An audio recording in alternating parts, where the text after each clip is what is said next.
Selamat pagi kepada para mahasiswa di Pasca Sarjana.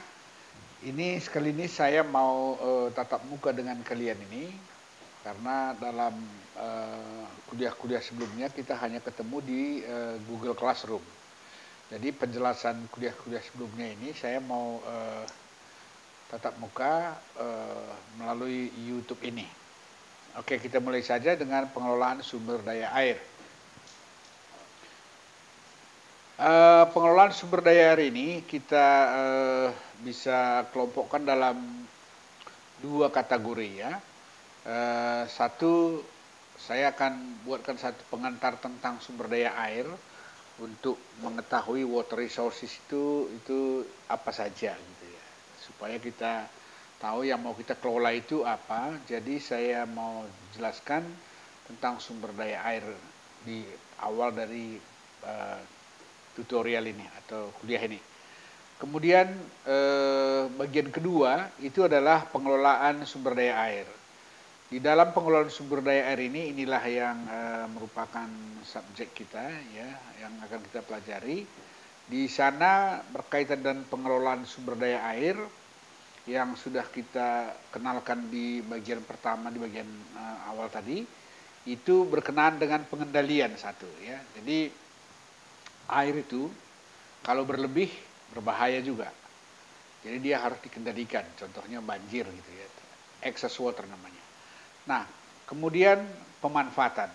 Jadi air itu merupakan sumber daya alam yang utama untuk mendukung kehidupan segala makhluk hidup, terutama manusia ya. Jadi pemanfaatannya. Jadi pemanfaatan dari sumber daya itu. Jadi pengelolaan itu kita bagi dua, satu namanya pengendalian atau kontrol, satu lagi pemanfaatan atau konservasi atau conservation ya. Baik, kita mulai saja dari bagian pertama, pengantar. Jadi sumber air ya, air tadi sudah saya sebutkan adalah merupakan substansi yang berlimpah sebenarnya di bumi, yang merupakan unsur utama daripada seluruh makhluk hidup dan merupakan gaya utama pula yang secara konstan merubah dan membentuk permukaan bumi. Jadi ini adalah sumber air. Sumber air yang kita bicarakan di sini ini meliputi air yang di daratan saja. Yang dalam hal ini saya akan batasi dalam fresh water ya. Jadi air tanah dan air permukaan. Jadi ada dua yang kita bicarakan itu, air tanah dan air permukaan yang ada di land. Oke, jadi seperti pokok bahasan tadi, perlu dikendalikan ya air tersebut atau sumber air itu perlu dikendalikan dan diatur untuk melayani keperluan dan kebutuhan manusia utamanya ya. Nah, jadi untuk ini mari kita lihat dulu secara garis besar bahwa keberadaan air itu ada di beberapa tempat di planet bumi, di mana yang paling banyak itu di laut, kemudian ada di air tanah, air permukaan, ada air di udara. Jadi yang kita bicarakan di sini seperti saya katakan tadi adalah hanya dua model yang akan kita kendalikan ini. Satu surface water, air permukaan yang sebelah kanan, yang totalnya kira-kira 189,9 ribu kilometer kubik ya. Kemudian satu lagi adalah air tanah. Ini agak banyak ya, air tawar yang paling banyak itu adalah di air tanah, yang itu 3,44% dari total yang di tengah ini, 1.386 juta kilometer kubik ya. Nah, yang dua ini yang akan kita kendalikan dan kita kontrol dan kita manfaatkan untuk menunjang kehidupan sosial ekonomi masyarakat. Nah, sekarang kita mulai dari air tanah ya.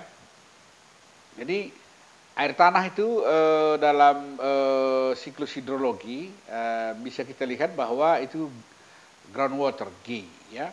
Jadi ini merupakan bagian dari sirkulasi air di planet ini, dan ini secara terus menerus kalau ada hujan dia recharge, terisi, Dan kalau waktu kemarau dia menguap dan ada juga yang keluar sebagai mata air.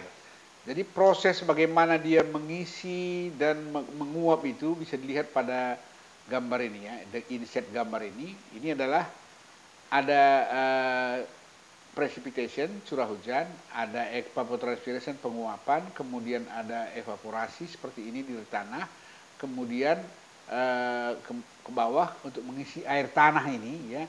Ini dari sini namanya infiltrasi sampai ke tanah yang warna merah jambu ini, dari sini ke bawah namanya perkolasi. Nah, jadi dari sini ke atas ada juga kapiler ya, dari sini ke sini kapiler. Jadi artinya kalau ini rapat ke atas, dia bisa menguap melalui kapilerisasi. Yang kita bicarakan itu adalah air tanah ini ya, air yang ada di tanah ini.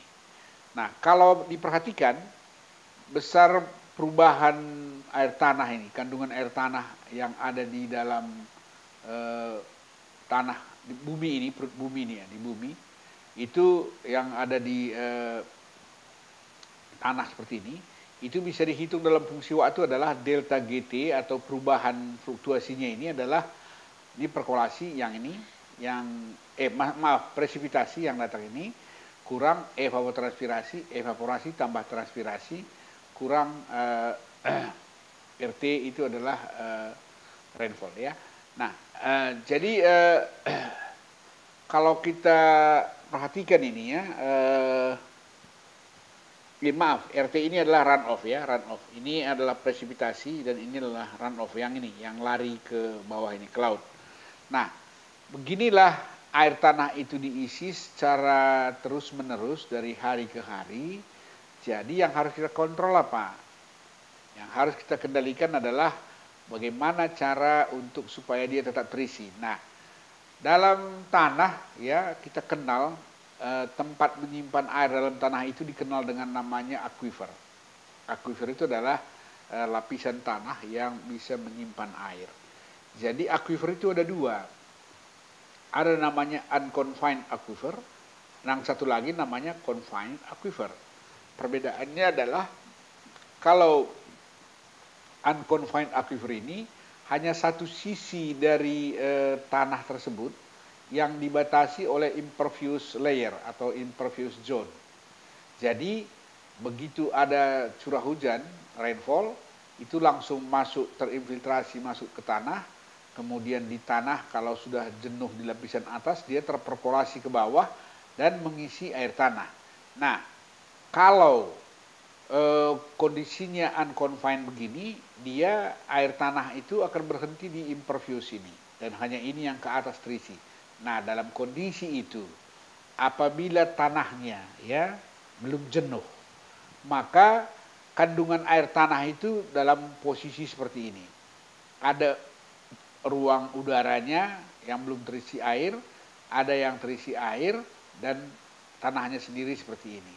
Jadi biasanya keadaan ini apabila dia belum jenuh, kita kenal air itu ya, air yang ada di atas permukaan air tanah yang permanen, itu namanya moisture content. Jadi kalau dalam bentuk ini, kandungan airnya adalah theta ini, B kali per H, atau B kali A kali H kali A.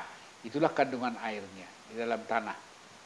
Ada kalanya air yang dalam kondisi seperti ini nggak bisa disedot pakai pompa ya, karena dia mungkin tidak lepas dari pori itu, belum lepas dari di dalam tanahnya, sehingga kadangkala ini belum terperkolasi, belum bisa mengalir gitu ya. Nah, yang kedua, apabila tanah itu di sini, ini muka air umpamanya ya, kalau di bawah ini kita ambil di sebesar D ini ya, di tempat D ini, itu pori itu semua terisi dengan air. Jadi itu disebut namanya jenuh. Nah, jadi di dalam tanah di mana semua tergenang, itu namanya air permukaan air tanah yang permanen. Maka di bawahnya itu sebenarnya adalah reservoir ya. Jadi reservoir tanah namanya, dan itu namanya aquifer. Kedua ada confined aquifer. Perbedaannya adalah confined aquifer ini dia dilapisi atau dibatasi oleh dua impervious layer atau lapisan yang tidak tembus air. Jadi contohnya seperti ini. Nah, kondisi seperti ini bisa kita temui di beberapa wilayah tergantung kepada kondisi geologi ya. Nah, contohnya ini diisi di daerah pegunungan contohnya gitu ya. Terus nanti air ini itu keluarnya mungkin dekat tepi pantai gitu. Di sini nggak ada dia yang ini mungkin unconfined, tapi unconfined aquifer di sini. Maka kadang-kadang di tepi pantai bisa kita temukan air tawar kalau di bor dalam, dan ini bisa keluar artesis ya, tergantung kepada head dari tempat masuknya atau muka air tanah ini dikurang head lossnya terus sampai sini. Kadang-kadang kalau permukaan tanah di sana lebih rendah dari hydraulic grade lainnya, dia bisa artesis. Jadi itu perbedaan antara unconfined aquifer dengan confined aquifer. Jadi air itu bisa disimpan di sini dan ini paling aman, bebas dari kontaminasi, dan dia tidak terdrain kemana-mana. Jadi orang menyimpan air paling banyak itu di tanah. Jadi contohnya begini, dulu saya pernah di kunjungan ke Belanda ya. Jadi di sana orang Belanda itu daerahnya kan lebih rendah dari laut. Jadi kalau lebih rendah dari laut, salinitas sungainya itu semuanya tinggi. Jadi sumber air minum mereka semua adalah di aquifer ini. Jadi mereka ada daerah tertentu yang dia jaga catchmentnya sehingga air hujan semua mengumpul ke sana dan mengisi aquifer ini. Dan persediaan air bersih Belanda paling banyak itu adalah di dalam tanah, reservoir tanah. Jadi itulah manajemennya. Jadi ya pengelolaan sumber daya air itu adalah untuk menjamin ketersediaan air fresh water, air bersih, maka kita bisa simpan dalam tanah. Itu bagian dari pengelolaan. Nah, sekarang kita lihat. Kalau air tanah seperti itu tadi, apa saja rupanya yang perlu dikelola, yang artinya akan masuk dalam pelajaran kita pengelolaan sumber daya air. Pertama adalah pengisian air tanah, recharge. Dalam hal ini, pengisian air tanah ini harus kita jaga ya, mendekati kondisi alamnya. Artinya dia proses infiltrasi dan proses perkolasi itu ya berjalan dengan optimal. Jadi artinya begini, sebelum ada manusia, ya itulah alam namanya, sumber daya alam seperti itu. Kadang nature seperti itu, dia mengisi seperti apa. Atau kalau bisa kita bikin lebih baik, lebih banyak, itu lebih bagus. Jadi mengisi. Pastikan bahwa air tanah itu terisi. Karena kalau tidak terisi, itu dampak negatifnya banyak. Kalau dia di daerah dataran, konsolidasi.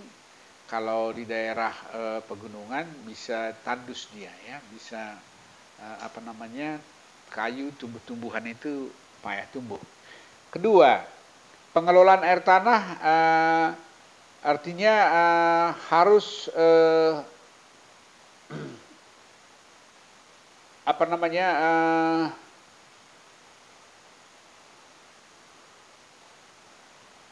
kalau kita perhatikan ya, air tanah itu, ini contohnya yang di unconfined aquifer lah. Kalau dia terisi dengan baik, ya, aquifer itu terisi dengan baik, maka pada titik-titik tertentu di lereng bukit atau pegunungan, ya, atau mungkin di kaki gunung gitu, itu biasanya muncul mata air karena air yang di unconfined aquifer itu tadi draining, dia mengalir di dalam tanah sehingga bisa keluar di daratan menjadi sumber air minum ya, dan dia masuk menjadi air permukaan kembali. Jadi ini kalau ada tanda-tanda mata air sudah mulai kering, nah berarti ini tanda-tandanya kita harus kelola ini, jangan sempat ini kering, karena kalau kering bukan hanya airnya saja yang kering, dampak lingkungan terhadap aquifer ini tumbuh-tumbuhan yang ada di aquifer ini itu akan berdampak juga. Karena mungkin akarnya nggak sampai lagi ke permukaan air sehingga nggak cukup suplai airnya pada musim kemarau ya. Nah, kemudian ini namanya pengelolaan air tanah di sini kita harus menjamin keadaannya tetap ada atau sustainabilitas dari sumber daya air itu harus terjamin. Itu bagian pengelolaan air tanahnya. Kemudian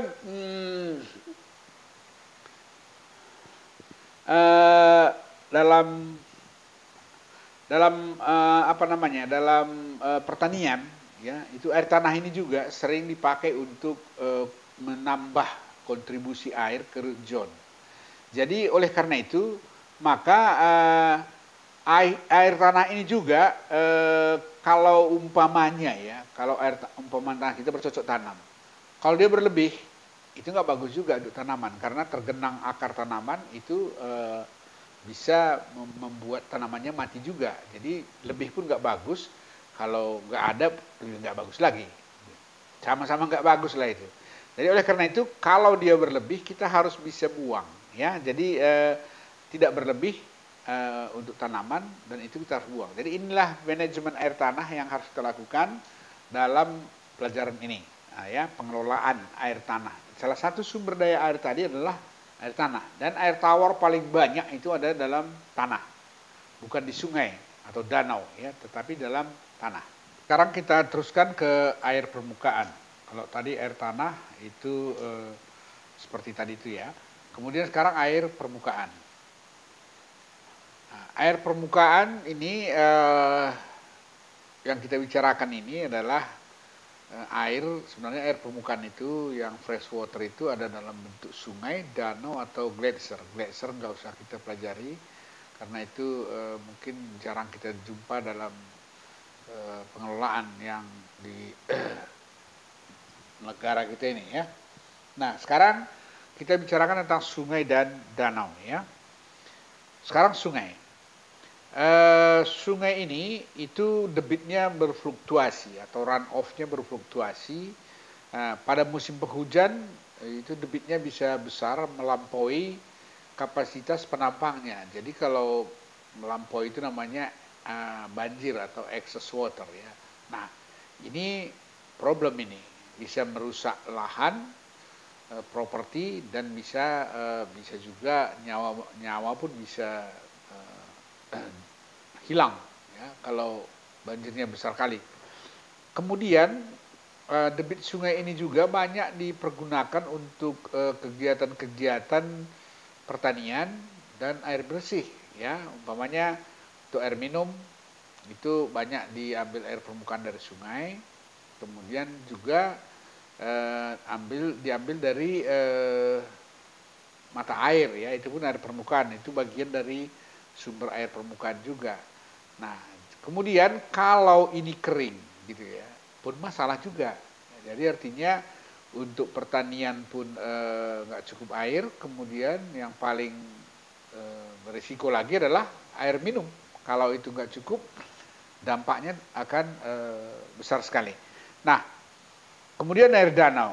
Air danau ini sebenarnya adalah danau itu adalah reservoir alam, artinya bentuk permukaan bumi ini terbentuk sedemikian rupa sehingga ada satu tempat yang airnya nggak bisa keluar kecuali melalui seepage atau perkolasi ya. Jadi dia terisi jadi tergenang jadi danau namanya. Jadi itu adalah reservoir alam. Airnya juga kalau danau itu cukup besar, maka airnya bisa dimanfaatkan sama seperti sungai tadi juga ya. Nah, jadi artinya bisa dimanfaatkan untuk air minum, bisa untuk pembangkit listrik tenaga air, bisa untuk rekreasi, bisa untuk fishery gitu ya. Nah, kalau ini sudah dimanfaatkan, berarti ada campur tangan manusia, jadi bisa merubah sumber daya air itu, bisa tercemar, bisa berkurang atau kering. Nah, itu yang harus dikelola dalam konteks menjaga stabilitasnya atau sustainabilitasnya, keberadaannya. Nah, jadi ini yang akan kita bicarakan dalam air permukaan. Ada dampak yang merugikannya ya ada dampak yang harus kita atasi, jangan sempat kering gitu. Jadi itu pengelolaan yang kita masukkan dalam pengelolaan air permukaan. Nah, sekali lagi kalau tadi saya bikin rumus yang di bawah inilah delta G-nya sebelah kiri, ini RT-nya, artinya aliran sungainya, runoff-nya. Nah, runoff ini itu juga adalah merupakan bagian dari evaporasi, transpirasi, dan pengisian air tanah. Jadi oleh karena itu debitnya berfluktuasi, ya artinya kalau terlalu besar pun tidak bagus untuk lingkungan, kalau dia kering sekalipun tidak bagus. Jadi inilah intervensi umat manusia atau kita sebagai engineer untuk bisa memanfaatkan sumber daya air itu secara optimum, gitu ya. Jadi artinya keberadaan dia itu tepat waktu, tepat jumlah, bisa kita manfaatkan sesuai dengan keperluan. Itu pengelolaan itu namanya. Baik. Nah, sekarang coba kita lihat dalam konteks river flow utilization, ya. Jadi pemanfaatan air sungai itu bisa untuk PLTA, irigasi, kemudian pengadaan air bersih dan navigasi. Umumnya ini. Jadi kalau kita mau memanfaatkan, kita mau kelola sumber daya air sungai, maka di sana ada potensi, ya, ada potensi sumber daya air sungai, bisa dibuat jadi pembangkit listrik tenaga air, bisa dipakai untuk irigasi, bisa juga diambil untuk keperluan air minum, dan bisa juga dibuat untuk transportasi air, navigasi. Nah, kalau kita lihat ini seolah-olah bahwa sumber daya itu bisa dipakai seluruhnya, nah, jadi tidak juga. Jadi kalau namanya sungai, debit sungai itu harus dijaga supaya tetap ada, supaya biodata airnya jangan pula punah gitu ya.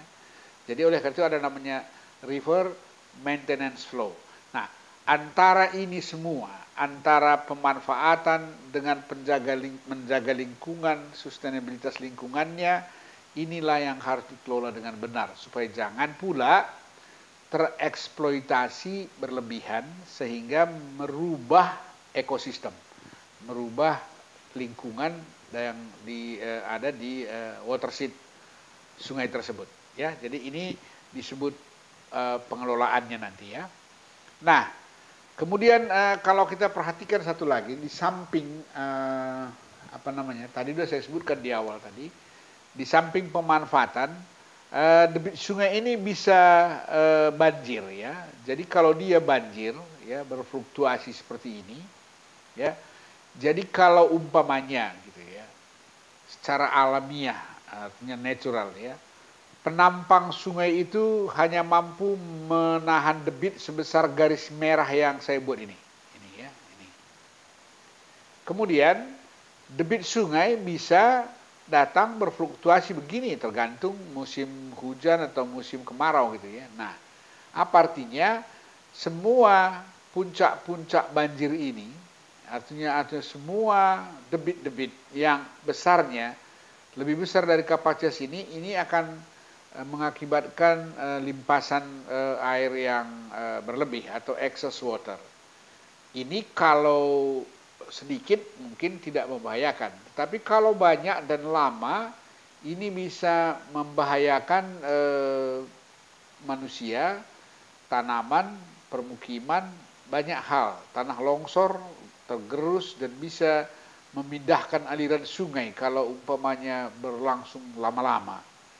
Oleh karena itu, kalau ada banjir seperti ini, kita harus atasi, dan ini harus dikelola supaya jangan sempat mengakibatkan perubahan sumber daya itu sendiri, ya.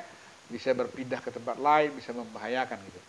Kemudian pada musim kemarau dia bisa kering, jadi artinya kalau dia berada di bawah ini, itu mungkin bisa kekurangan air irigasi, atau mungkin kalau sebagian dipakai untuk PLTA, turbinnya nggak bisa bekerja full. Nah, untuk ini kita harus rekayasa, artinya ada teknik pengelolaan supaya bisa dimanfaatkan. Kelebihan itu pun bisa dimanfaatkan untuk menutupi kekurangan ini, tapi dengan cara kita buat manajemen yang mengkompensasi itu ya. Nah, sebelum kita teruskan ke topik-topik itu tadi banjir dan kekeringan, maka pertama dulu coba perhatikan grafik ini ya. Ini adalah karakteristik satu watershed. Watershed itu adalah bisa anak-anak sungai begini ya. Dia anak sungainya mengalir ke arah atas ini. Ini bisa banyak anak sungainya, ini sedikit gitu ya. Nah, kalau hujan jatuh di watershed ini, responsnya ya, debit pada satu titik tertentu kita amati itu adalah seperti ini. Itu namanya hydrograph. Nah, jadi kalau diperhatikan, ini di sini ada satu hujan ya. Hujan itu ada 3 besaran. Hujan pertama, kedua, dan ketiga. Ini heterograf namanya. Jadi bagaimana respon hujan ini terhadap debit pada satu titik gitu di watershed ini. Umpamanya di watershed ini jatuh hujan 3 jam. Yang besarannya jam pertama sekian, kedua ini ketiga. Itu kira-kira responnya pada titik tertentu yang kita amati seperti apa. Dan itu bisa dilihat seperti ini ya. Nah, jadi 1, 2, 3. Terus ini kalau dijumlahkan ini 1, 2, 3, maka inilah akumulasinya. Inilah 3 ini debitnya. Berarti ada puncaknya gitu kan. Jadi kalau ada yang kita sebut banjir tadi, untuk saat setiap event hujan gitu ya, setiap event hujan, puncak banjir ini berapa banyak gitu. Nah, jadi sekarang kita bicara tentang banjir atau mengatasi banjir ya. Itu yang kita bicarakan adalah peak flow ini.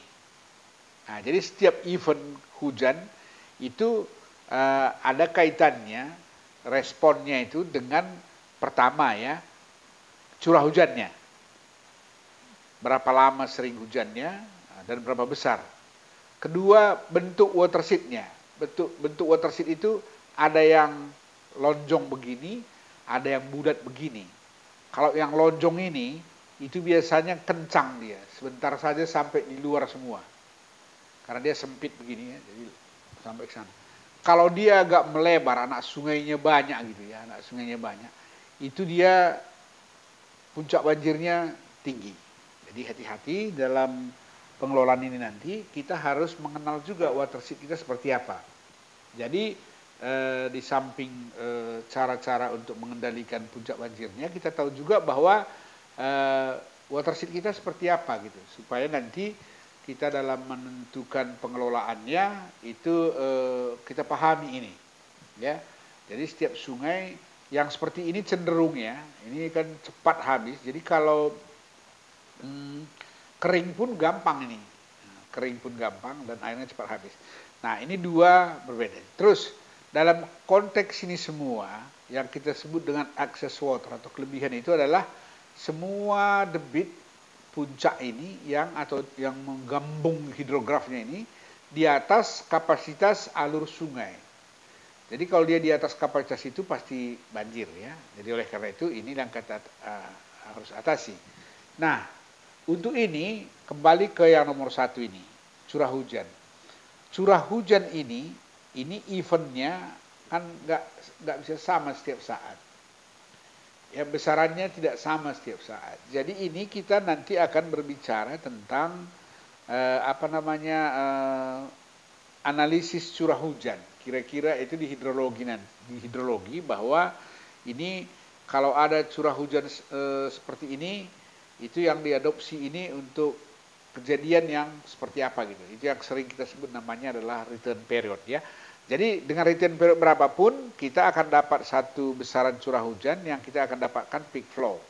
Jadi peak flow-nya inilah yang kita manage, kelola ya. Nah, kalau mau lihat secara visual gitu ya, ini 2 keadaan yang ekstrim ini. Satu yang sebelah kiri, ini sungai yang bisa merusak properti, mengancam nyawa manusia, merusak segala apapun yang dilewatinya. Nah, ini kalau sungainya banjir, inilah yang disebut namanya excess water. Nah, inilah yang harus dikelola atau pengelolaan sumber daya air. Nah, jadi dalam hal ini perlu kita sadari juga bahwa kalau sudah besar kali gitu ya, itu memang jarang yang visible secara fisik dan visible secara ekonomi untuk mengatasinya. Jadi ada juga limitasi kemampuan biaya untuk mengatasi masalah-masalah seperti ini. Tetapi yang jelas bahwa secara teknik itu secara artifisial buatan engineering gitu ya, itu bisa dilakukan beberapa hal. Tapi selalu harus diingat bahwa kalau kejadiannya extraordinary gitu ya, langka dan besar gitu. Nah, yang sebelah kanan pun keadaan langka juga ini. Kalau ada air kita sudah kering seperti ini, maka persoalannya adalah masalah untuk pemanfaatan. Kalau yang ini masalahnya kerusakan, kalau ini pemanfaatan supply, apakah irigasi, fishery, perikanan, apakah untuk minum, nah itu jadi persoalan. Jadi ini pun kita harus cari solusinya. Kalau ada wilayah seperti itu, sumber daya airnya begitu, bagaimana kita menyelesaikannya, mengatasinya. Setidaknya mengurangi, kalau ini mengurangi dampak, mitigasi namanya. Kalau ini konservasi, bagaimana untuk membuat supaya dia sustain atau bisa digunakan. Nah, sekarang tadi air permukaan, sekarang air danau ya. Nah, ini danau, ini bisa besar, bisa juga besar seperti ini. Ini Danau Toba ini, saya ambil Danau Toba ya. Ini dari Tongging ini kalau dilihat di Tongging ya. Nah, ini Danau Toba. Ini adalah danau alam akibat letusan Gunung Toba dulu ya, kira-kira 76.000 tahun yang lalu ya, itu meletus Gunung Toba namanya. Jadi terbentuklah kaldera ini. Nah, jadi ini kalderanya meletus, pecah dalam sehingga terisi air. Nah, ada juga yang kecil begini. Nah, jadi kalau air hujan atau air runoff yang dari bukit-bukit di sekitarnya ini, itu semua masuk ke danau ini, sama seperti ini juga. Nah, ini bisa dimanfaatkan untuk seperti sungai juga. Nah, jadi kalau Danau Toba contohnya ya, sekarang PLTA Sigura-gura, PLTA Tangga, dan PLTA, ada beberapa bangunan power PLTA sekarang sampai ke Tangga sana, itu semua airnya dari sini. Jadi sekali dia keluar, asal headnya cukup, bisa dimanfaatkan. Nah, ini artinya adalah pemanfaatan, ya, probable utilization. Nah, ini. Jadi kalau umpamanya diambil berlebih, yang isinya kan pasti curah hujan gitu ya, sama runoff itu. Kalau diambil terlalu banyak, dia bisa lama-lama turun dan tidak bisa kembali lagi seperti semula. Inilah yang harus dikelola. Nah, jangan sempat terlalu banyak kita ambil, nanti lama-lama habis gitu. Nah, nanti dia nggak bisa terisi lagi gitu. Nah, oleh karena itu maka pengelolaan ini sama dengan pengelolaan reservoir namanya ya. Ini reservoir alam. Jadi inflow sama dengan outflow. Itu yang bagus untuk pengelolaannya sehingga sustain permukaan airnya. Nah, gitu. Nanti akan kita bahas ini secara lebih jauh di cara pengoperasiannya ya, air danau. Jadi dua ya sudah ya, air permukaan, danau sama air sungai. Tadi air tanah. Jadi udah ada 3 ini ya. Nah, sekarang kita lihat pengelolaan air permukaan ini. Itu yang kita sebutkan sungai dan danau ya. Nah, kita lihat bahwa di sungai kalau pengendalian itu ya, pengelolaan itu pengendalian debit yang berlebih yang sebelum saya bilang tadi, kalau banjir lebih dari kapasitasnya harus kita kelola. Pengaturan pemanfaatan untuk irigasi, air bersih, dan PLTA. Ini harus ditentukan berapa banyak yang bisa digunakan, jangan sempat sungainya kering. Kemudian pengelolaan pemanfaatan untuk navigasi. Dan danau sama seperti itu digunakan. Jadi pengelolaan sumber daya air dalam konteks air permukaan, topik bahasan kita adalah kira-kira seperti ini. Sekarang kita mulai dengan topik kita yang kedua. Tadi itu adalah pengantar tentang sumber daya air. Kemudian sekarang kita masuk ke topik yang kedua, yaitu pengelolaan sumber daya air. Jadi pengelolaan sumber daya air ini, sumber daya air yang kita maksud adalah yang kita perkenalkan pada slide-slide sebelumnya. Nah, jadi pengelolaan sumber daya air ini seperti yang sudah disinggung pada beberapa slide tadi yang saya omongkan ya, maka itu pengendalian itu umumnya ada di pengendalian air sungai ya. Nah, jadi yang debitnya bisa berfluktuasi itu, jadi dia pengendalian itu berbentuk satu flood mitigation. Jadi flood mitigation ini berkaitan dengan banjir ya.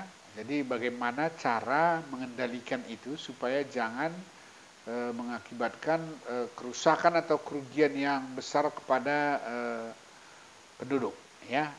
Kedua, storm drainage. Itu biasanya ini untuk permukiman. Ya, jadi artinya di daerah permukiman bagaimana supaya limpasan curah hujan tersebut itu bagian dari runoff itu ya, air permukaan, tidak merugikan bagi kawasan permukiman tersebut. Kemudian bridge and culvert ini adalah bagian dari drainase ini sebenarnya, storm drainage ini, karena kalau umpamanya itu tidak dimanage dengan baik, maka bisa juga itu menjadi penyebab ya terjadinya banjir. Jadi oleh karena bridge and culvert masuk di dalam kategori pengendalian dari air permukaan ya. Kedua, selanjutnya adalah sewerage. Sewerage ini artinya adalah air limbah. Jadi air buangan rumah tangga itu pun harus dikelola, karena ini juga akan mengakibatkan dampak yang merugikan bagi orang-orang yang menggunakan badan air permukaan. Jadi sewerage ini penting untuk kawasan permukiman, industri, komersial gitu. Itu kalau ada limbah cairnya itu kita harus kelola dengan sewerage. Jadi dalam pengendalian sumber daya air ini ada topik 1, 2, 4, 5 ya.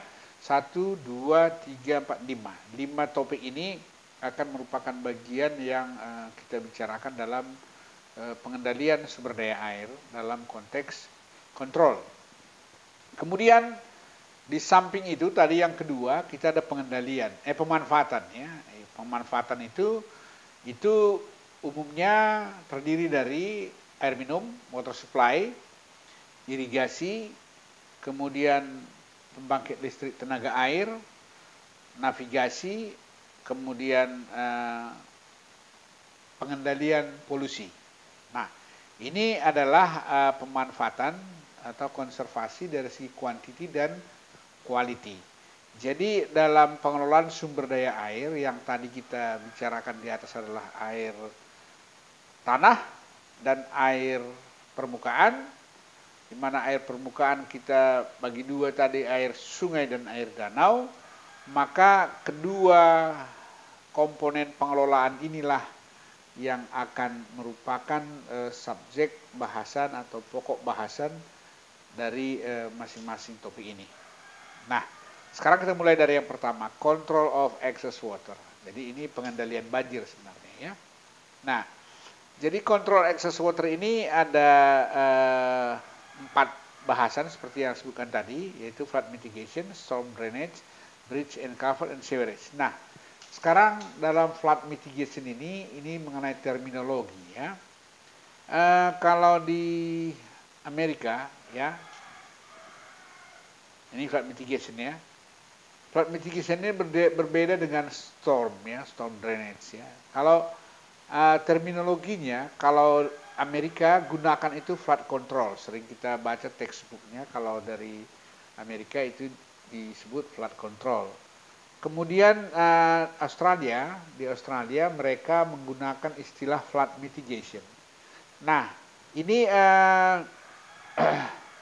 kedua ini terminologinya beda kalau kita artikan gitu, tapi sebenarnya dalam fisik pelaksanaannya hampir serupa ya. Nah, kalau flood control ini terkesan bahwa kita bisa kendalikan semuanya gitu ya. Artinya kita kendalikan, kita kontrol gitu. Tapi pada kenyataannya gitu ya, itu lebih kena ke flood mitigation. Flood mitigation artinya mengurangi dampak ya, kerusakan akibat banjir, mengurangi dampak, berarti bukan menghilangkan dampak gitu. Jadi pengertian mitigasinya itu kira-kira seperti itu.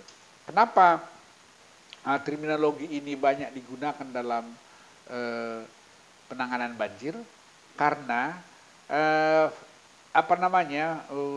kondisi lapangan menunjukkan bahwa jarang pengendalian banjir itu secara total visible secara fisik dan ekonomi. Jadi oleh karena itu maka kadangkala ya kita mengambil return period 100 tahun saja itu sudah mahal bangunan hidroliknya untuk pengendalian itu. Apalagi kalau diambil return period 1000 tahun gitu ya. Jadi atau lebih besar dari situ gitu. Jadi oleh karena itu maka pertimbangan untuk mitigation ini sering digunakan dalam penanggulangan banjir. Saya pernah lihat satu pengendalian sungai di Belanda ya, itu di Delta Expo namanya. Itu satu pengendalian sungai di daerah Rotterdam sana.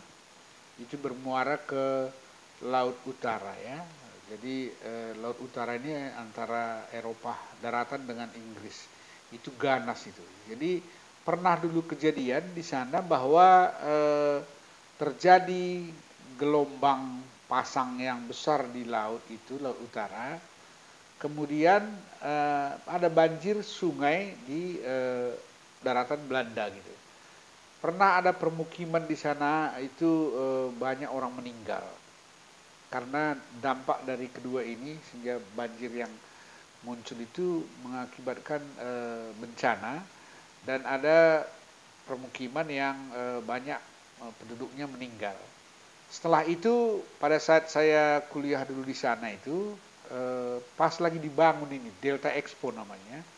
Delta Expo ini adalah pintu air otomatis yang di outlet dari sungai itu ke Laut Utara itu, di mana sungai itu adalah bangunan hidrolis terbesar ya, yang saya lihat hydraulic structure untuk pengendalian outlet sungai ya. Jadi itu adalah salah satu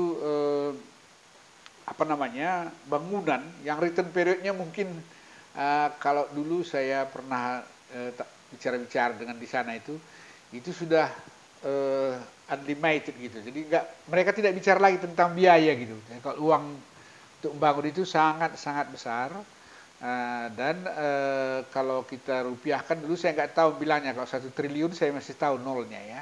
Tapi ini agak mahal karena dulu di proyek itu ada biayanya dalam gulden. Dulu belum euro ya, gulden. Saya rupiahkan itu mahal betul. Nah, jadi hal-hal seperti ini ya. Hal-hal seperti inilah mungkin yang salah satu orang membuat satu keputusan itu keputusan politik biasanya. Kalau return period itu keputusannya adalah kebijakan. Oleh karena itu tergantung juga kebijakan kita ngambil proteksi untuk probabilitas bencana terjadi untuk seberapa besar gitu ya. Nah, oleh karena itu maka dalam kuliah ini akan saya gunakan istilah flood mitigation. Tetapi yang penting sudah mengerti apa maksudnya mitigasi ya. Nah, sekarang flood mitigation measures, cara-cara apa saja yang bisa digunakan ya untuk mengatasi banjir ini ya. Dan sekali lagi ya, pengertian banjir itu bergantung besar banjir itu tergantung kepada return period atau frekuensi probabilitas. atau probabilitas terjadinya banjir ya. Nah, oleh karena itu maka kita lihat di sini cara-cara yang umum digunakan untuk mengurangi dampak kerusakan akibat banjir atau mitigasi atau pengendalian banjir itu ada 8 di sini saya tuliskan ya. Pertama, mengurangi peak flow dengan menggunakan reservoir. Ya. Jadi artinya tadi kan ada di pengantar tadi ada hydrograph ya. Kalau kita perhatikan puncak hydrograph itu tadi, itu namanya yang di atas itu adalah peak flow. Peak flow untuk return period berapa? Disitulah kebijakan tadi diperlukan. Peak flow untuk return period berapa? Nah, peak flow-nya ini bisa kita kurangi, ya, bisa kita kurangi dengan cara membuat reservoir. Artinya apa? Yang melengkung ke atas itu, di atas dari kapasitas itu tadi, kita simpan di dalam reservoir atau waduk. Jadi yang keluar, yang ke bawah itu hanya sebesar kapasitasnya. Itu prinsipnya. Kemudian kedua, mengurangi aliran, artinya mengurangi mengurung aliran dengan membuat tanggul atau membuat concrete wall atau sekalian bikin conduit gitu ya. Jadi maksudnya dengan cara seperti itu air itu tidak melimpas kemana-mana. Mungkin dia agak tinggi, tapi karena kita tanggul kan nggak melimpas keluar tuh, boleh juga. Nah, itu dengan cara itu juga boleh dilakukan untuk mitigasi. Nah, tapi kalau besar kali ya mungkin jebol juga gitu ya. Return period berapa lagi kita buat gitu ya. Kemudian yang ketiga, mengurangi peak flow dengan meningkatkan kecepatan aliran. Nah, artinya peak flow itu sebenarnya kan puncaknya, puncak dari banjir atau tinggi air di saluran atau di penampang sungai. Itu kan rumusnya Q sama dengan V kali A gitu ya. Kalau V-nya diperbesar, maka Q-nya itu bisa besar, walaupun A-nya tetap gitu. Artinya maksudnya bagaimana? Kalau A-nya pun seperti penampang yang kita buat itu besarnya, tapi kalau kecepatannya kita tinggikan, maka muka airnya nggak tinggi gitu maksudnya. Nah, ini caranya apa? Ini sering kita kenal dengan normalisasi penampang sungai. Normalisasi itu bisa dengan cara membuat saluran itu jangan degol-degol gitu ya. Jangan ada belok sini di dalam rentang 1 meter ada yang ke dalam, ada yang keluar. Kita bikin lining rata. Jadi dengan demikian dia aliran itu cepat bergerak, tidak turbulen dia langsung lurus. Itu namanya normalisasi. Kalau memang karena cepat kali dia takut kita tanahnya itu gerus, ditaruh pelapisnya lining namanya, bisa beton, bisa batu kali, batu pasang atau bisa perkuat gitu ya. Itu namanya normalisasi. Jadi cara untuk membuat kecepatan lebih tinggi namanya normalisasi penampang sungai. Kemudian mengalihkan debit banjir ke floodway atau flood bypass. Nah, ini kalau umpamanya penampang sungai dari satu titik ke arah laut gitu ya, itu kalau debit banjir tertentu itu udah nggak sanggup menampung, maka ini harus kita alihkan ke tempat lain yang bisa mengurangi besar debit ke arah downstream sungai ini tadi. Nah, ini floodway ini bisa ke tempat lain, ke sungai lain, atau juga bisa nanti di downstream kembali lagi ke sungai itu sendiri. Yang penting di wilayah yang mau diprotek itu tidak banjir gitu. Itu adalah cara yang keempat. Kemudian melindungi properti-properti khusus. Artinya bisa saja dilakukan dengan membuat proteksi terhadap bangunan-bangunan yang penting. Nah, jadi artinya kalau banjirnya nggak bisa kita tangani secara keseluruhan, propertinya yang dilindungi biasanya dengan meninggikan atau melindungi dengan tembok gitu ya. Kemudian mengurangi debit banjir dengan land management. Ini cara yang bijak sebenarnya adalah biasanya runoff itu adalah fungsi dari runoff coefficient atau vegetasi atau kekasaran dari permukaan tanah. Jadi makin banyak vegetasinya, makin kecil runoff-nya. Nah, jadi itu namanya land management. Jadi biasanya ini adalah reboisasi, kemudian ada dengan cara membuat data sharing, gitu ya. Nah, ini adalah bagian-bagian dari land management. Biasanya land management ini adalah di watershed kita, di watershednya. Jadi ini bagian dari cara-cara untuk mengurangi debit. Nah, kemudian yang ketujuh, ini evakuasi sementara orang-orang yang terkena dampak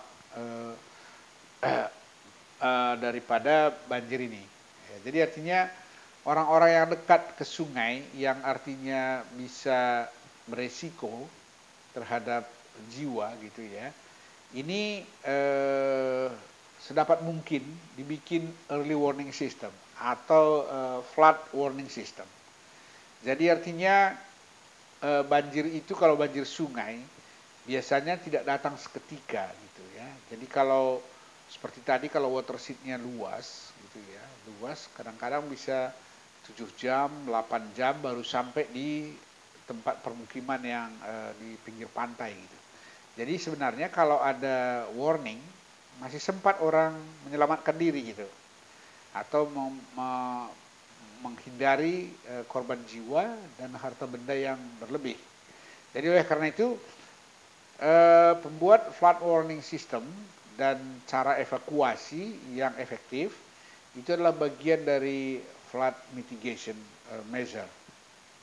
Jadi evakuasi itu ya biasanya ya harus ada jalannya lah, jangan nanti bawa barang untuk apa kendaraan pun nggak ada jalan masuk gitu. Jadi oleh karena itu untuk memanage evakuasi ini adalah bagian dari flood mitigation measure.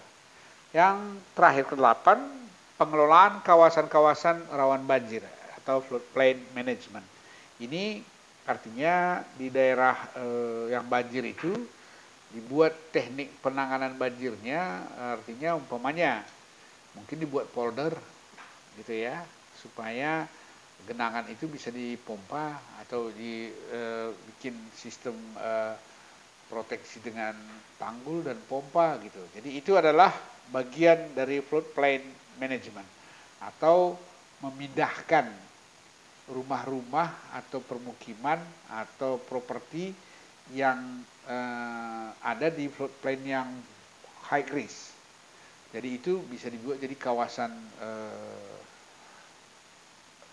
perlindungan, kawasan lindung, tidak ditempati tapi bisa dibuat jadi kawasan non permukiman gitu, atau non budidaya. Jadi dengan demikian itu juga adalah bagian dari pengelolaan sumber daya air dalam konteks flood mitigation. Nah, inilah ada 8 measure cara untuk memanage atau mengelola kelebihan air. Nah, tadi kan kelebihan air itu kan bisa mengakibatkan masalah tadi ya. Nah, jadi oleh karena itu kita harus lakukan, bisa pilih salah satu di antara ini atau kombinasi beberapa di antaranya, atau 1, 2, atau 3, 4. Jadi inilah measure caranya ya. Baik, kita lanjutkan. Mengurangi peak flow dengan reservoir. Ini yang pertama tadi ya, topik yang pertama itu. Nah, itu saya mau jelaskan di sini tentang bagaimana rupanya reservoir itu bisa berfungsi untuk mengurangi peak flow gitu ya. Bagaimana cara dia mengurangi puncak banjir yang di hydrograph tadi ya. Nah, caranya begini. Ini saya mau tunjukkan satu adalah karakteristik sungai kita di dekat Medan ini, Sungai Deli. Ini di Simeme ya. Simeme itu Deli Tua. Simeme itu ada di Deli Tua, stasiun Simeme namanya. Ini saya ada data sekitar 10 tahun di tempat ini ya. Saya kemarin mau cek kira-kira ya ini sungai karakternya seperti apa. Nah, ini saya kasih contoh saja. Tahun 2008 ini termasuk adalah tahun kering ini. Karena debit sungai ini di Simeme itu sangat kecil, yaitu ada yang mencapai di bawah 2 meter kubik per detik. Berarti sudah seperti parit ketika itu ya. Jadi pada bulan ini dalam 1 tahun ini ya, hari ini 1 sampai 365 ya. Jadi pada hari yang ke 141 sampai ke hari 365, coba lihat ya, itu debit berfluktuasi tapi debit minimumnya kecil. Ya. Paling besar pun hanya 12 lewat sedikit gitu ya, itu pun hanya beberapa hari. Jadi ini masa kecil. Nah, ini catchment area sekitar 60 km².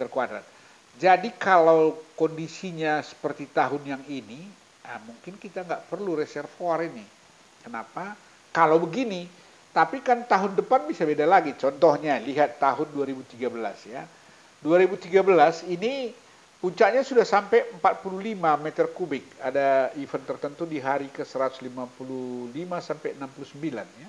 Jadi itu besar. Jadi mungkin saja tahun yang lain ada yang bisa lebih besar gitu. Jadi oleh karena itu maka fluktuasinya itu berbeda-beda. Jadi harus kita definisikan juga, artinya yang mana puncak banjir yang kita pakai untuk nanti mendesain apakah perlu reservoir atau tidak, atau perlu tanggul saja, atau perlu tanggul atau concrete wall, atau perlu conduit saja. Nah, gitu. Itu tergantung kepada karakteristik sungai ini ya. Baik, saya kira ini sebagai gambaran, saya kasih contoh karakter data record. Ini penting untuk pengelolaan. Kalau kita nggak punya data, gimana kita mengelolanya? Jadi data ini penting karena ini asetnya. Dari sinilah kita bisa melakukan forecasting atau proyeksi ke depan, kira-kira seperti apa karakteristik debit sungai ini gitu ya. Jadi ini harus kita buat panjang, artinya 10-20 tahun itu continue kita buatkan aja record debit ini, sehingga sesungguhnya yang dimaksud dengan probabilitas itu adalah berdasarkan record ini. Kita lihat dari 365 event gitu ya, itu berapa kali dia berada di atas 10 meter kubik per detik. Kemudian berapa kali debit 30% terjadi selama 365 hari. Kalau ada 1000 hari, berapa kali? Kira-kira seperti itu. Yang mana kita pakai gitu, yang mana kita pakai untuk mendefinisikan peak flow. Oke? Jadi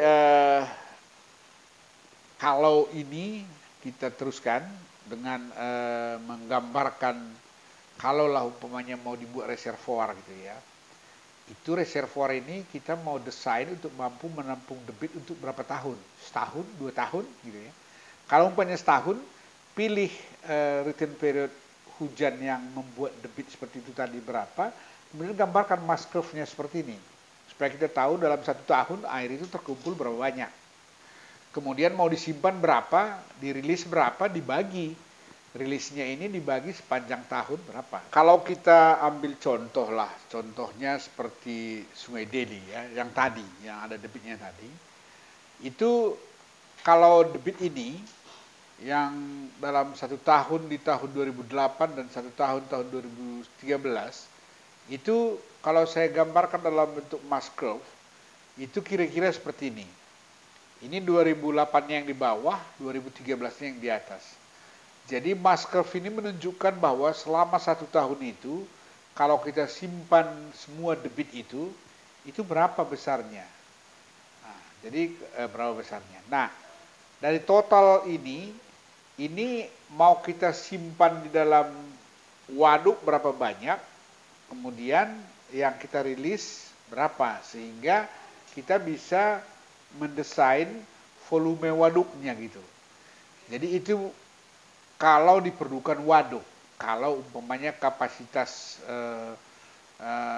penampangnya untuk debit yang kita tentukan itu, untuk return period tertentu itu banjir gitu ya. Jadi itu contohnya. Jadi yang penting di sini kita harus dapatkan peak flow yang kita mau simpan dari batas kapasitas tampungan. Itu dia masuk reservoir. Nah, nanti kalau sudah tahu kita berapa kapasitas saluran, itu kita buat lagi mass curve-nya, jadi bedanya itu berarti kita simpan gitu ya. Nah, ilustrasi ini saya buatkan dalam slide berikut ini. Nah, ini supaya lebih nyata dia, itu tadi mass curve-nya agak datar ya. Nah, ini adalah salah satu contoh yang bisa memperlihatkan bagaimana cara kita melihat bahwa satu sungai itu bisa kita atasi banjirnya untuk return period tertentu dengan menggunakan reservoir. Ya, contohnya begini. Ini adalah satu contoh record seperti Sungai Deli tadi ya. Nah, ini berarti ada puncak-puncak yang di atas kapasitas. Yang garis ini adalah kapasitas penampang yang diizinkan, debit maksimum yang diizinkan.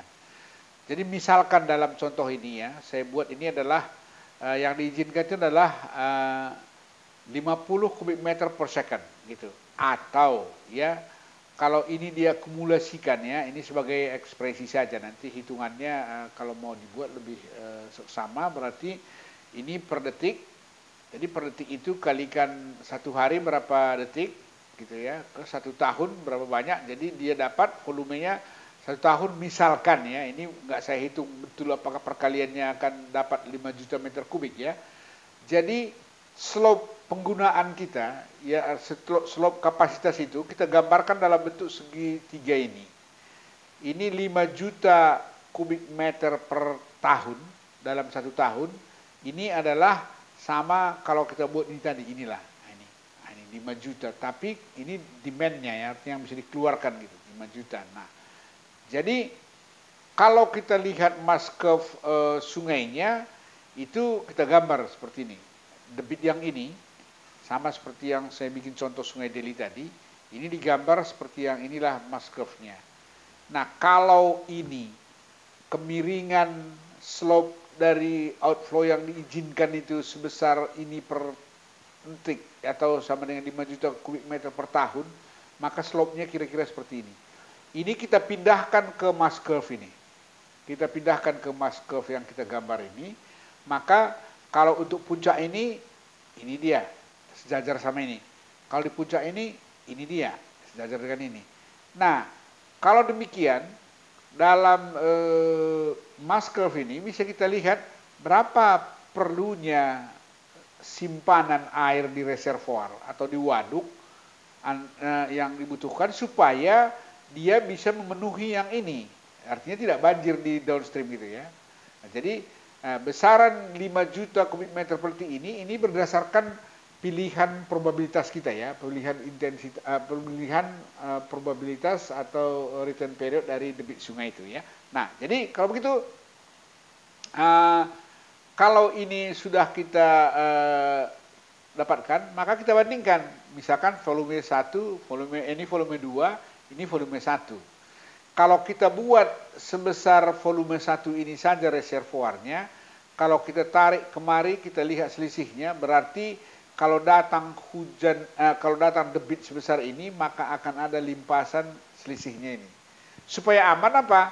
Buatkan volume reservoirnya sebesar V2 sehingga ini aman dan kita perlu reservoir atau waduk sebesar ini gitu ya. Nah, inilah kira-kira penjelasan tentang flood mitigation dengan mengurangi debit puncak ya, dengan menggunakan reservoir. Kira-kira seperti ini metodenya ya, cara kerjanya. Nah, kalau kita lihat di lapangan ya, kalau inilah satu watershed gitu ya, ini satu watershed.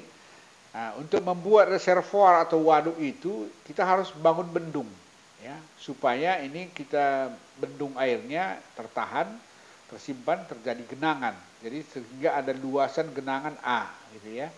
Nah, luasan genangan A ini akan menghasilkan volume air simpan seperti ini dengan tinggi maksimum H pada yang paling dalam, yang lainnya bervariasi ya sesuai dengan elevasi dasar dari waduk ini.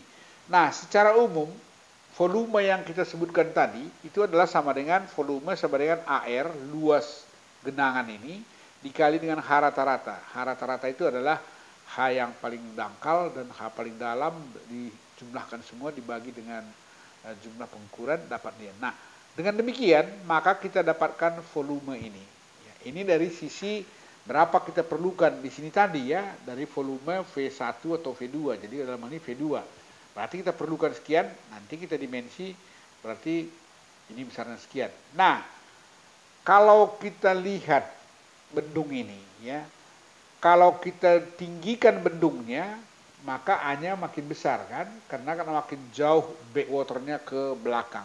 Jadi ini hubungan antara area luas A tadi dengan tinggi bendung itu diwakili oleh garis ini ya. Jadi garis ini ya, artinya ini area H. Jadi isinya volume gitu ya. Atau bisa juga kita bikin H dengan area ini adalah menggambarkan areal. Berapa luas A-nya, ini berapa banyak volumenya. Nah, ada perpotongan antara kedua ini. Nah, ini area tambah besar kemari, ini H tambah besar ke arah sana, volume ini ke sana tambah besar. Nah, ada titik jumpa di mana ini yang paling bagus, ketemu antara A dan volume ya. Nah, jadi dengan demikian disinilah kita tentukan besarnya, tingginya mercu ini gitu ya. H mercu itu berdasarkan cara itu tadi. Itu dari posisi dari posisi ini. Nah, mercu ini itu tadi yang gambar yang tadi. A ini adalah kalau tambah tinggi ini tambah luas, volumenya pun tambah besar, sehingga kita dapatkanlah satu titik pertemuan ini. Nah, untuk itu yang merah ini ya, di merah ini itu bendung ini nggak boleh umpamanya lebih tinggi dari sini airnya. Berarti di titik ini, di titik maksimum water level ini harus kita bikin mulut spillway ya. Jadi ada spillway, setelah ini air dibuang gitu. Jadi kalau demikian maka spillway itu plotkan di sini. Oh, di sini spillway. Jadi dengan spillway seperti ini berapa volume reservoir? Lihat gitu ya. Jadi oleh karena itu maka saya kira ini perlu diperhatikan bagaimana cara menggabungkan antara keperluan volume dengan alam lokasi di mana bendung dibuat, karena ini kan menyangkut tentang bagaimana mendesain bendungannya ya. Nah, sekarang saya teruskan ke sini ya. Ini adalah cara operasionalnya. Secara matematis, ini kan kalau dia tersimpan, ini kan keluar QT ini ya. QT ini adalah kalau kita dalam hal kita tadi Q maksimum untuk banjir ya. Nah, oleh karena itu ini dituliskan persamaannya pada waktu T tambah 1 sama dengan VT tambah T, ini dalam model daripada satu reservoir ya. Jadi ada input itu adalah runoff yang masuk, rainfall yang masuk, ada outflow, evapotranspirasi dan QT. Jadi kita susun dalam bentuk begini. Jadi artinya bulan pertama, kalau kita mau bikin per bulan ya, bulan pertama itu T-nya bulan pertama, Januari. Nah, Februari, Maret sampai Desember. Jadi dalam satu tahun itu susun seperti ini, sehingga kita mendapatkan satu simulasi perhitungan volume yang ada di dalam satu reservoir atau waduk seperti ini. Dan kita mulai dari Januari bulan pertama. V1-nya ambil sama V buffer. V buffer itu artinya disinilah mulut dari outflow, pintu keluar. Sehingga dengan demikian ini dianggap belum terisi, baru dimulai simulasi ini. Dan sampai ke bulan Desember berarti balik ke sana, nanti V1-nya ini di dalam sininya udah V12 lagi gitu ya. Nah, dengan cara seperti ini kita pastikan bahwa debit yang keluar ini ya, debit yang keluar itu harus memenuhi ini. Q harus selalu lebih kecil dari Q maksimum, karena kita cerita tentang mitigasi banjir tadi.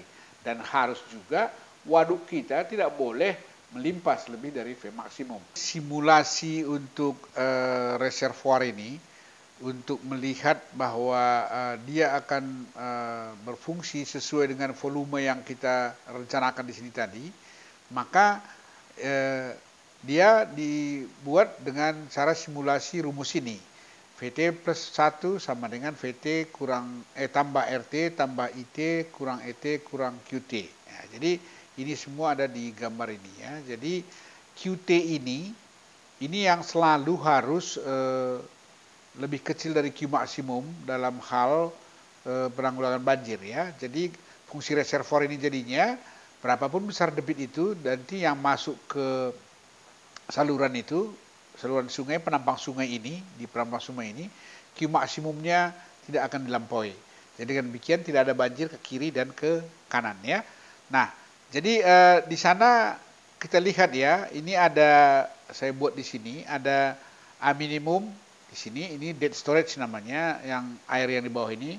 Kemudian ada buffer. Buffer ini artinya batas. Di sini mungkin perlu untuk pariwisata, untuk perikanan gitu, nggak boleh kurang dari sini airnya gitu. Jadi yang bisa kita pakai dari sini kemari, artinya yang bisa menampung itu adalah dari sini kemari. Itulah yang dikeluarkan dalam 1 tahun itu secara teratur supaya dia tidak pernah melewati ini dan tidak pula melimpas di sini. Nah, itulah disimulasi dengan cara seperti ini. Ya, simulasi ini adalah merupakan operasional atau kebijakan pengoperasian dari sebuah waduk dalam konteks penggunaan untuk mitigasi banjir. Kalau umpamanya ya, kita gunakan di multipurpose, berarti Q-nya ini yang kita rombak, Q maksimumnya adalah sebesar penampang sungai, kemudian sebagian kalau ada PLTA berapa, irigasi berapa, tambahkan itulah jadi QT-nya ya. Itulah yang jadi QT dalam konteks ini. Jadi ini bisa jadi multipurpose. Jadi kombinasi ini bisa diatur untuk multipurpose juga. Nah, sekarang setelah simulasi ini, maka fungsi reservoir tadi sudah tahu kita.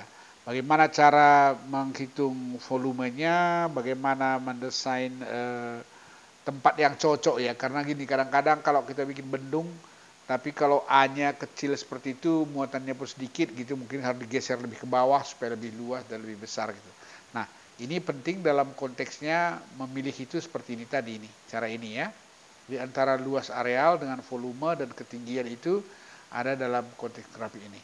Nah, sekarang kita teruskan untuk cara lain ya. Ini nanti akan kita bahas lebih lanjut dalam kuliah pertemuan berikutnya, tetapi secara garis besar harus saya kasih tahu di sini bahwa kalau kita mau menggunakan metode yang kedua untuk itu adalah dengan menggunakan tanggul, concrete wall dan conduit. Itu kira-kira seperti ini. Kalau ada satu watershed kita, ya, yang beberapa tempat itu bocor gitu ya. Kalau itu dibangun di sini bendung, dia kalau bukan bendung, maaf.